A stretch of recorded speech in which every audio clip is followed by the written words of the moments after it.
The timber screamed before it broke. That was the sound Leo would remember for the rest of his life.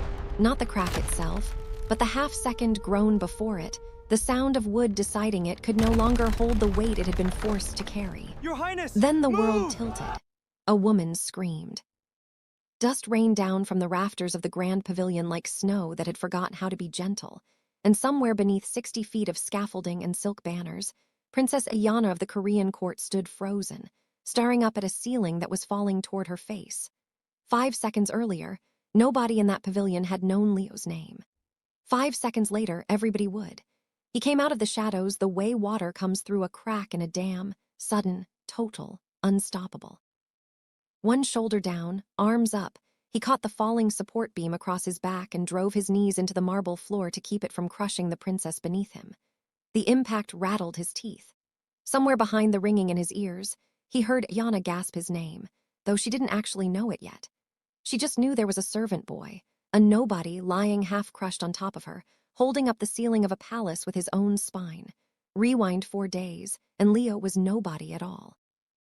He swept floors in the East Wing.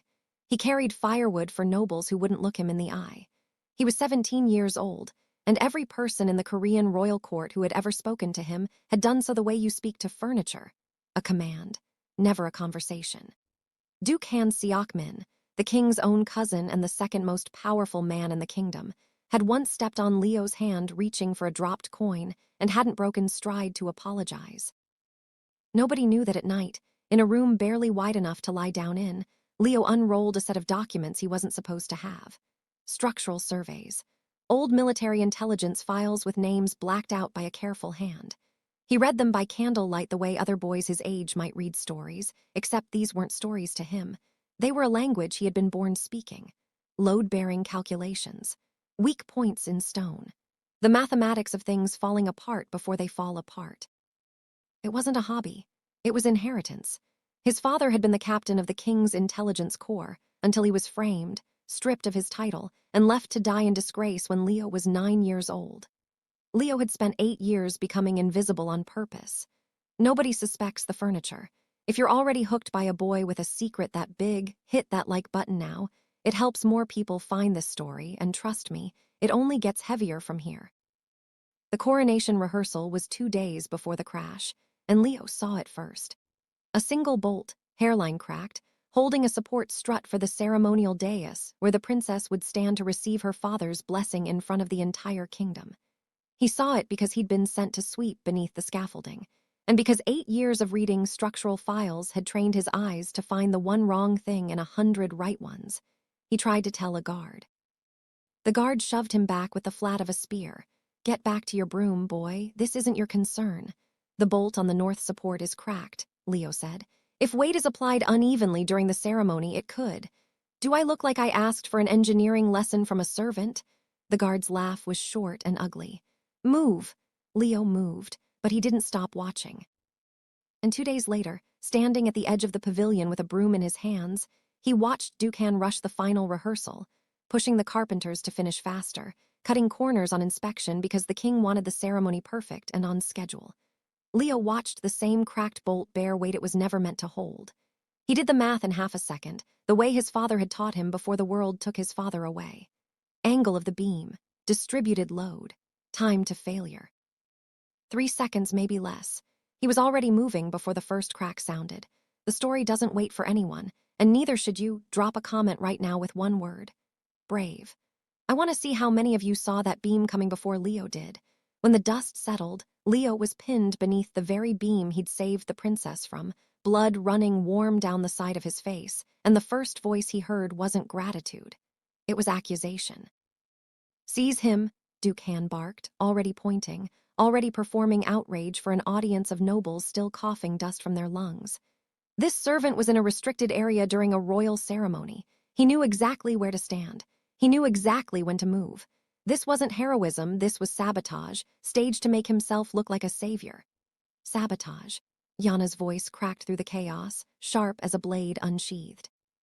She was on her knees beside Leo, her ceremonial robes ruined, her hands pressing uselessly against a wound that wasn't hers to heal. "He just held up half a ceiling with his body to save my life, and you want to arrest him?" Princess, you are in shock. You don't understand what you saw. I understand exactly what I saw, she snapped, and for the first time in the Duke's long career of being obeyed without question, something in his practiced calm flickered. They dragged Leo to a cell that night, his ribs cracked, his vision swimming, and the last thing he heard before the iron door slammed shut was Duke Han's voice in the corridor, low and satisfied, telling someone that a dead hero was so much easier to manage than a living one. He should have felt afraid. Mostly, he felt something colder and steadier settle into his chest. He'd been waiting 8 years for someone to come after him directly. Now someone finally had. 3 nights later, a hooded figure slipped past the guards outside the infirmary where Leo had been moved, once it became clear he wasn't going to conveniently die of his injuries. She lowered her hood only once the door was shut behind her, and Leo found himself looking up into the face of the princess he'd nearly died for. "You shouldn't be here," he rasped. "Neither should you be locked up for saving my life," Aiyana said, pulling a stool beside his cot with the quiet efficiency of someone used to doing things her own way regardless of what was proper. "The Duke has already sent 3 messengers to my father demanding your execution. He's calling it an act of mercy, sparing you a trial that would only embarrass the crown." "It wasn't an accident," Leo said. The words cost him. His ribs screamed with every breath, but he'd been holding this inside for 2 days and he wasn't going to hold it any longer. "The bolt that failed, it was cracked before the ceremony ever began. I reported it. I was ignored." Aiyana went very still. "You're saying someone sabotaged the dais." "I'm saying someone rushed the inspection past the point of safety, and I have a piece of the evidence to prove it." Leo reached beneath the thin infirmary mattress, wincing, and produced a fragment of blackened metal he'd torn free from the wreckage in the half-second before the beam crushed him. He'd been holding on to it through the pain, through the arrest, through everything, because some instinct older than fear told him it was the only thing standing between him and a quiet execution dressed up as mercy. This bolt wasn't cracked from age. Look at the fracture pattern. It was weakened deliberately, then covered with fresh paint so no inspector would catch it in a routine check. Aiyana turned the metal over in her fingers, and something in her expression shifted from grief into something much colder and much more dangerous. "You're saying my father's own cousin tried to kill me. I'm saying I can prove it, if someone gives me the chance. If the king doesn't listen. If the Duke has already poisoned his ear, then you'll have lost nothing by asking," Leo said. "And I'll have lost nothing I wasn't already about to lose in a cell." He held her gaze, steady despite the pain radiating up his side. "I've spent 8 years watching the wrong man get called a traitor while the real one collected titles. I'm not asking you to believe me because I saved your life. I'm asking you to look at the evidence and decide for yourself." Something about that answer seemed to settle whatever doubt still lingered behind her eyes. She closed her fist around the fragment. "Then I'll give you that chance myself. If you've ever wanted to see a villain's perfect little world come crashing down around him, smash that subscribe button now, because the next part of this story is exactly that moment, and you do not want to miss it." The king received his daughter that same night in his private chambers, and what Aiyana laid before him wasn't a plea for mercy. It was a case. King Junho was not a man who made decisions quickly, and it was that same caution that had kept his throne stable through decades of court intrigue his cousin had spent building, quietly, brick by brick, into a foundation of loyal spies and bought silence. He turned the blackened bolt fragment over in his hands the way a man turns over a puzzle piece that doesn't fit the picture he thought he understood. "Where did the boy get this?" he asked. He pulled it from the wreckage with his own hands while a beam was crushing him. "Father." Aiyana didn't soften it. She never had, not with him. "He tried to warn a guard 2 days before the collapse. He was shoved aside. And now Duke Han wants him dead before anyone thinks to ask why a palace servant knew more about structural failure than the royal engineers did." Why would he know that? It was the question Aiyana had been waiting for, because it was the same question that had been circling in her own mind since the infirmary. She had done what her father had taught her to do since she was a child. She had asked questions of people who remembered things. And an old steward, retired now and half forgotten, had given her a name that made everything fall into place. "His name isn't Leo," she said quietly. "Not originally. His father was Captain Min Tijun." King's face changed. It was subtle. A man trained his whole life not to show his hand, but Aiyana had grown up reading her father's silences, and this one was loud. captain of intelligence, Junho said, almost to himself. The man executed for treason 8 years ago. The man Duke Han accused of treason 8 years ago, Aiyana corrected. With evidence that was never independently verified, evidence the Duke himself produced. King set the bolt fragment down on the table between them, and for a long moment he said nothing at all, staring at it the way a man stares at a door he spent 8 years refusing to open. Then he said, very quietly, "Bring him to me, tonight, and bring him quietly. I don't want my cousin knowing what his own hand nearly buried has just crawled back out of the ground." Days later, the great hall was filled to its carved rafters with every noble family in the kingdom, summoned by royal decree to witness what Duke Han had confidently told his allies would be a swift and necessary execution. An example made of an insolent servant who dared to interfere with matters far above his station. He stood near the throne in his finest ceremonial robes, already composing in his mind the gracious little speech he would give afterward about mercy and order, and the importance of knowing one's place. Leo was brought in wearing prison chains, his ribs still wrapped, walking with the careful, deliberate steps of someone determined not to show pain in front of an audience that wanted to see him broken. He didn't look at the Duke. He looked at the king. King Junho rose from his throne, and the hall fell silent the way only absolute power can silence a room. "Years ago," the king began, his voice carrying to every corner of the great hall, "I signed the execution order for a man named Min Ti-jun, my captain of intelligence, on evidence brought to me by my own cousin, Duke Han Seok-min. I have carried that decision every day since. A soldier who served this crown faithfully, put to death on my signature, based on documents I never questioned closely enough." A murmur rippled through the assembled nobles.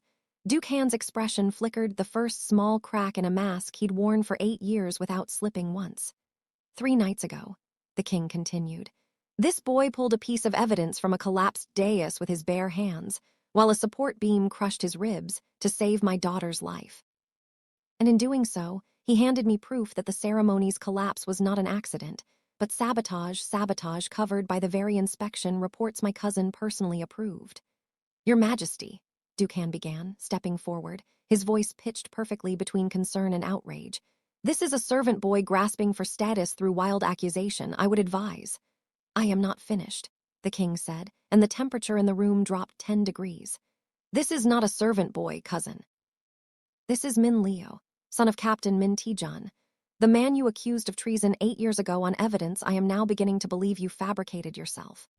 Color drained from Duke Han's face so completely that several nobles nearby actually stepped back from him, as if disgrace might be contagious.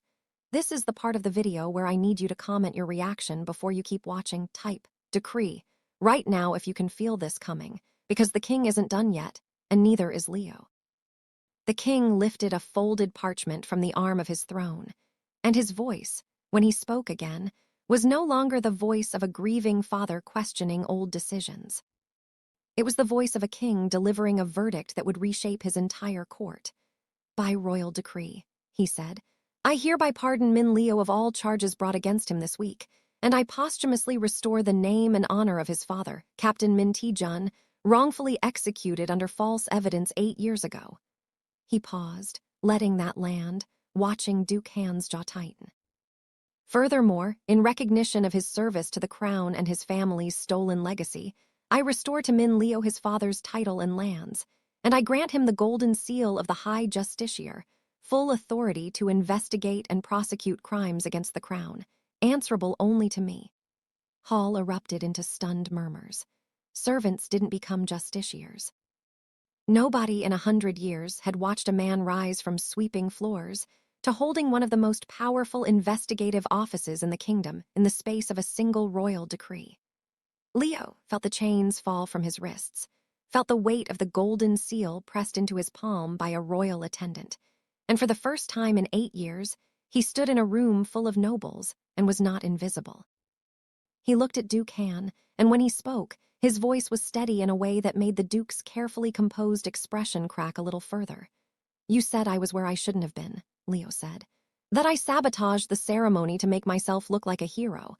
But heroes don't usually need to fabricate crimes, Your Grace. Only guilty men do that." "Dare? I dare because I have proof. Leo stepped forward, and with his new authority freshly granted, he laid out what he had pieced together in 8 years of studying files by candlelight and 3 days of quiet investigation from a prison cell. The falsified inspection reports bearing the Duke's seal, the bribed carpenter who'd been paid to skip the final structural check, the same handwriting on the tampered bolt inspection that matched documents from 8 years earlier. When Captain Min Tae-jun had been framed for treason he never committed, piece by piece, in front of the entire assembled nobility of the kingdom, Leo dismantled an alibi that had taken the Duke a decade to build. This is madness, Duke Han spat, turning in a slow circle to face the nobles who had, until minutes ago, been his allies. Are you going to stand there and let a servant's son destroy everything I have built for this court? Everything I have built for all of you? Nobody answered him. That silence was its own verdict. I built nothing you didn't help me hide, Leo said quietly, and the words landed harder than a shout would have. Every noble in this hall who signed off on a rushed inspection without asking questions, every official who looked away from a bribe because it was easier than confronting you, you didn't build a court, Your Grace. You built a house of favors, and it only ever needed one honest man to knock it down. Duke Han's allies in the hall, nobles who had quietly profited from his rise, who had looked the other way at contracts and bribes and convenient accidents for years, began, one by one, to step back from him, putting distance between themselves and a man who moments ago had been the second most powerful figure in the kingdom. Guards, the king said, and his voice didn't need to rise, because the entire hall was already holding its breath. Take my cousin into custody. He will answer for the attempted murder of the princess, the fabrication of evidence against Captain Min Tae-jun, and 8 years of corruption against this crown. Duke Han was dragged from the great hall screaming accusations that no one believed, his voice echoing off marble that had, for the first time in years, stopped belonging to him. If this story has you sitting on the edge of your seat, do me a favor before we finish, subscribe now, because the Story Vault has dozens more stories exactly like this one, and you don't want to miss the next one. The days that followed moved fast, the way avalanches move fast once the first stone finally gives way. With the golden seal in hand, and a list of names pulled from documents the Duke had never expected anyone clever enough to find, Leo led the royal guard through the corrupt underbelly of the court his father had once tried to expose alone. Nobles who had taken bribes to look away from unsafe construction contracts. Officials who had falsified inspection reports for years, treating public safety as an inconvenience to be paperworked around. Guards who had been paid to silence anyone who asked too many questions, including, 8 years earlier, a captain of intelligence who had gotten too close to the truth. One by one, they were arrested. Leo stood in doorway after doorway across the palace grounds, watching men who had once looked through him like glass suddenly unable to meet his eyes at all. A steward who had falsified a delivery log to cover for a bribed carpenter. A minor lord who had quietly funneled coin to the Duke in exchange for looking the other way on a smuggling route through the eastern gate. None of them had expected the boy who swept their floors to be the one reading their ledgers back to them, line by line, in front of the king's own guard. One by one, the king replaced them, not with more nobles born into privilege they hadn't earned, but with commoners who had proven their loyalty and competence the hard way.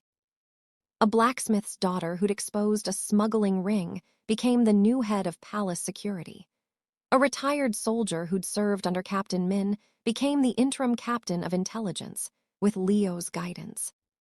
The court that had once dismissed servants as furniture began, slowly and unevenly, to remember that furniture could see everything a room had to hide, and that the people who cleaned the halls often knew more about what happened in them than the nobles who walked those halls, pretending not to notice anyone beneath their station. Aiyana found Leo on the palace balcony 3 nights later, standing where the wreckage of the coronation dais had once stood before it was cleared away and rebuilt, stronger this time, inspected twice over by a justiciar who understood better than anyone in the kingdom exactly what it cost when corners were cut. You could have let it end at the pardon, she said, coming to stand beside him. Titles restored, the Duke's guilt made public. Most people would have called that enough. My father didn't get a decree, Leo said quietly.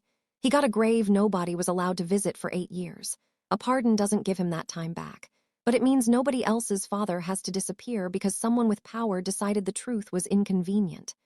Yana was quiet for a moment, watching the torchlight flicker across a kingdom that had changed more in a week than it had in a decade.